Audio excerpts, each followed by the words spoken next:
We all learn the E major chord like this, but what if I told you to stop playing it like that and start doing it like this?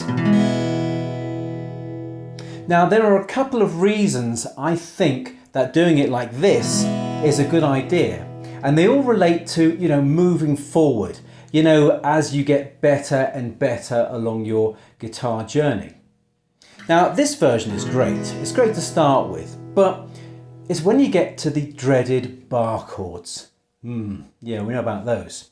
Now the most common bar chord is this, what we call the E-shaped bar chord. But does anything here look like an E shape to you?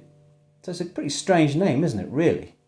So the first reason I think you should start playing E major like this is for when you're getting into bar chords. So if you start playing the E chord like this, it'll give you a little head start for when you do start learning the E-shaped bar chord.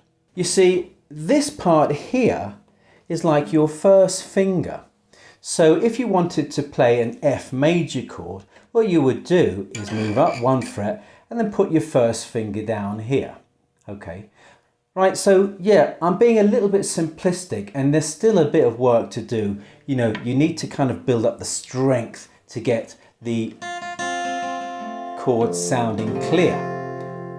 But you get the idea, right? With this and then this. Now, not only are we going to change the E major chord, but we're also going to do the same to the E minor chord. So we often play E minor like this. This is how I play it. Some people play with the first and second finger.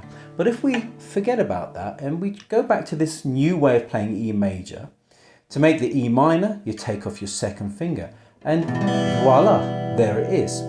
And so, once again, if you wanted to play an F minor chord, now that you're used to playing these two fingers here, you would just shift it up one and it would feel a little bit easier, a little bit more comfortable, a little bit more natural to do this. But how does this new shape affect other chords based around E major? And I'm thinking in particularly of the 7th chord. So here's E. Now to make a 7th chord, the simplest thing you can do is take off that finger there, the 4th finger. And there you have a 7th chord.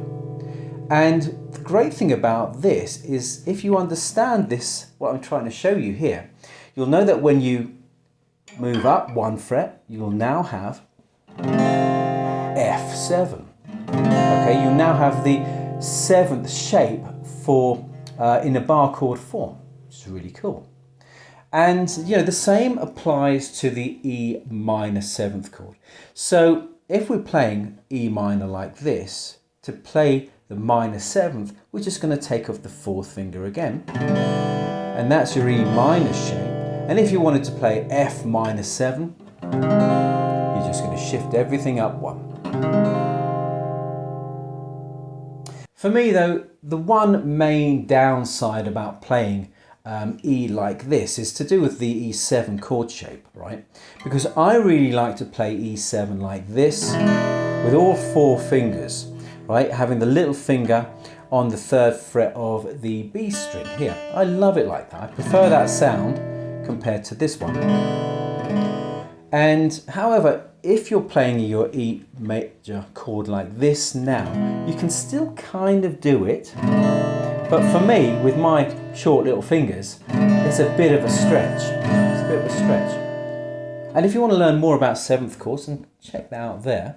So if you ask me, if you start now and you start to just incorporate this version of the E major chord into your playing, you'll slowly develop the muscle memory.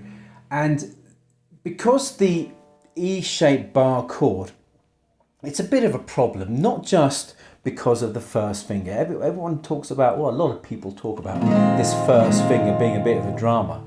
But it's also to do with this here as well, because, that's also a new shape as well.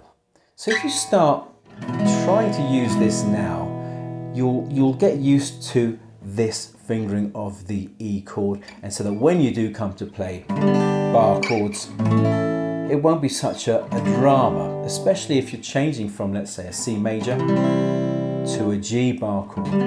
you know, you'll be used to that E shape chord, like that. And we often tend to forget that, you know, we call it the E shape bar chord, but we don't actually use that particular shape. So as I said, get in with this one now, and it'll make learning E shape bar chord a lot easier. Now, check out this video here if you want to learn how to play an E shape bar chord. Thanks for watching, and happy bar chording.